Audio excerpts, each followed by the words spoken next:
Presiden Palestina Mahmud Abbas menelepon Presiden Prabowo Subianto pada pertengahan Juni lalu.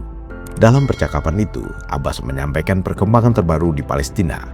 Ia juga mengapresiasi dukungan yang diberikan dan berharap Indonesia terus memainkan peran aktif di berbagai forum internasional. Sekilas itu tampak seperti komunikasi rutin antar kepala negara. Namun ada pertanyaan menarik, mengapa Abbas merasa perlu menghubungi Prabowo?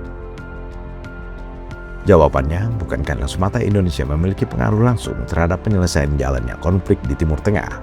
Yang dicari Abbas tampaknya adalah sesuatu yang semakin langka dalam politik internasional, yakni konsistensi.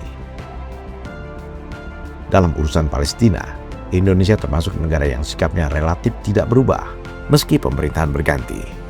Dari Soekarno hingga Prabowo, dukungan terhadap perjuangan rakyat Palestina tetap menjadi bagian dari politik luar negeri Indonesia. Presiden berganti, kabinet berganti, tantangan nasional berubah, tetapi posisi Indonesia terhadap Palestina tetap bertahan. Konsistensi itu memiliki arti tersendiri bagi Palestina. Dalam politik internasional, dukungan suatu negara bisa berubah mengikuti kepentingan ekonomi, keamanan maupun perubahan geopolitik. Itulah sebabnya negara yang mempertahankan sikapnya selama puluhan tahun menjadi semakin penting. Dukungan Indonesia kepada Palestina juga tidak sebatas pada pernyataan politik. Sejak lama, Indonesia konsisten membawa isu Palestina dalam berbagai forum internasional, termasuk mendorong penghentian kekerasan, akses bantuan kemanusiaan, dan hak rakyat Palestina untuk menentukan masa depannya, termasuk two-state solution. Saya ulangi kembali di forum ini, sudah tiba waktu. Jangan kita sekedar berdiskusi. Jangan menyusun resolusi lagi. Rakyat Palestina terlalu lama menjadi korban.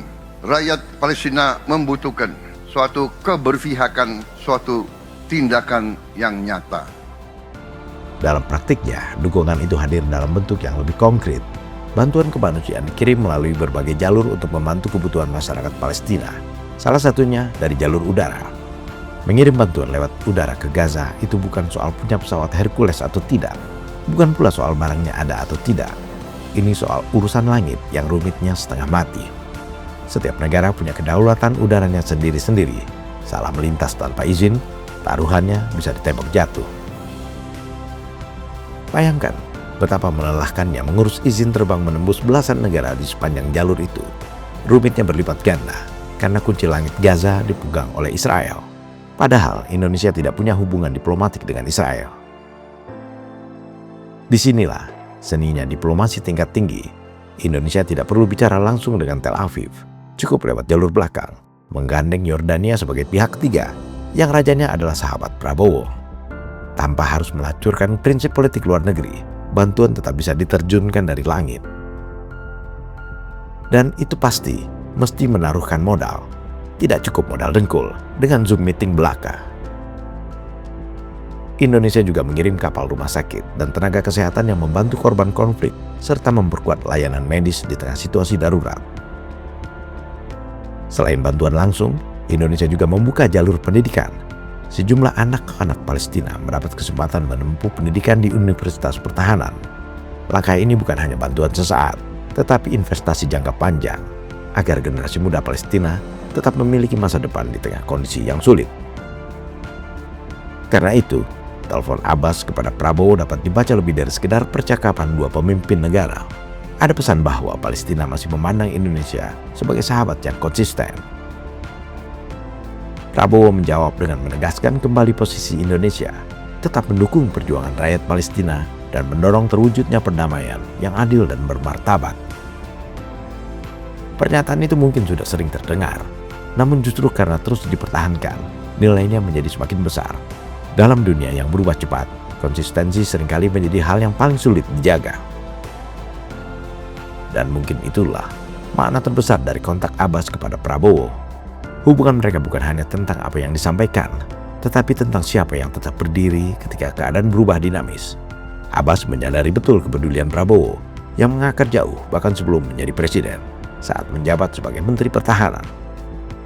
The humanitarian catastrophe unfolding before our eyes must be addressed immediately.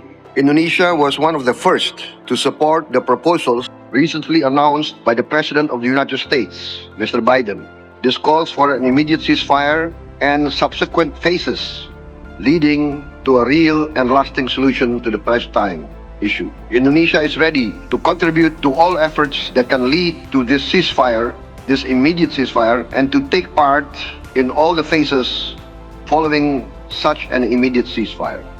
We will significantly increase our contributions to UNRWA and other immediate humanitarian assistance.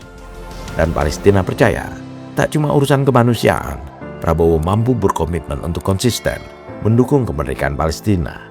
Dan itu sudah harga mati.